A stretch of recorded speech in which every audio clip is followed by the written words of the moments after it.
Bon, allez, on va.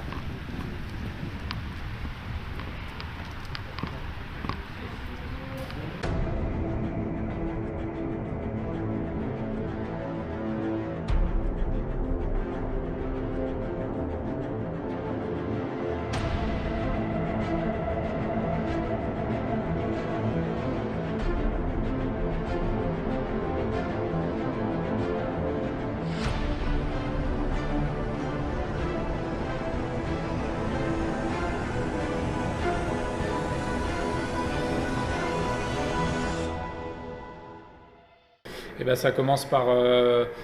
une prise de renseignement de l'un des quatre frères qui voulait organiser une visite pour une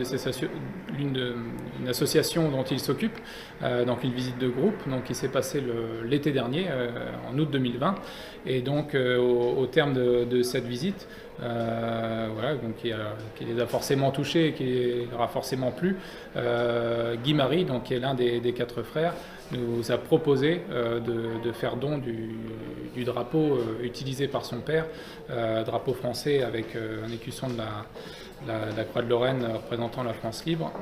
et donc qui était utilisé par le réseau de résistance de Perrier. Ah ben, ça a une importance primordiale puisque c'est vraiment une pièce qui vient du local, hein. Là on est à 20 km à peine de Perrier, du centre Manche, mais qui parle pour un phénomène voilà, qui s'est étendu partout en France, le phénomène de la résistance, et qui plus est donc remis un 18 juin, c'est un très beau symbole pour nous, et ça permettra voilà, d'évoquer cette résistance et de passer l'histoire de cet objet à tous nos visiteurs.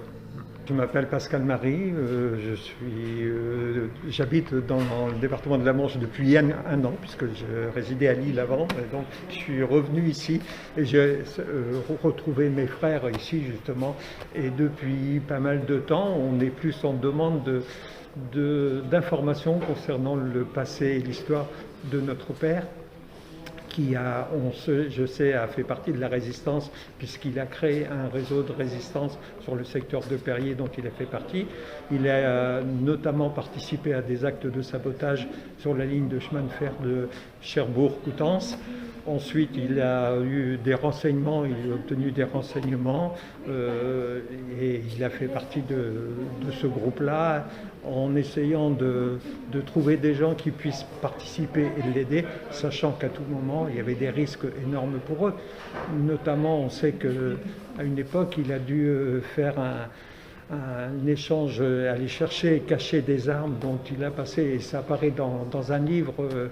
où ils avaient caché les armes dans des balles de foin, et avec son habit, ils étaient habillés en marchands de bestiaux et ils sont passés, alors qu'il y a des Allemands qui ont tapé avec leurs baïonnettes dans le foin et ils ne sont pas passés. C'est-à-dire que ça a tenu à très très peu de choses, que s'ils s'étaient fait prendre dans la mesure où ils avaient des armes, là c'était la fin, quoi. Et à la limite, je ne serais pas là pour en parler. Non, mais ce que je regrette, si vous voulez, c'est plus le fait que, en étant jeune, on n'a pas assez demandé. Je sais qu'à un moment donné, il pouvait dire des choses, mais comment dire, nous, on disait papa, tu nous embêtes avec ça. Voilà. Et donc là, maintenant, avec mes frères, on est vraiment, on se dit, tiens, papa, qu'est-ce qu'il a fait? Je veux dire que c'était très très important que chacun fasse selon ses possibilités à ces actes-là, quoi. Et c'est vrai que moi, j'essaie de retrouver toutes ces informations dans des différents livres sur la résistance, mais bon, j'ai pas le temps, enfin, on n'a pas le temps de tout voir, de tout lire, et c'est moche, quoi, parce que, enfin, je suppose qu'on est tous comme ça, on veut savoir, on est d'abord fiers de ses parents, et puis là, bon, c'est quand même, ce qu'il a fait, papa, c'était beau, quoi.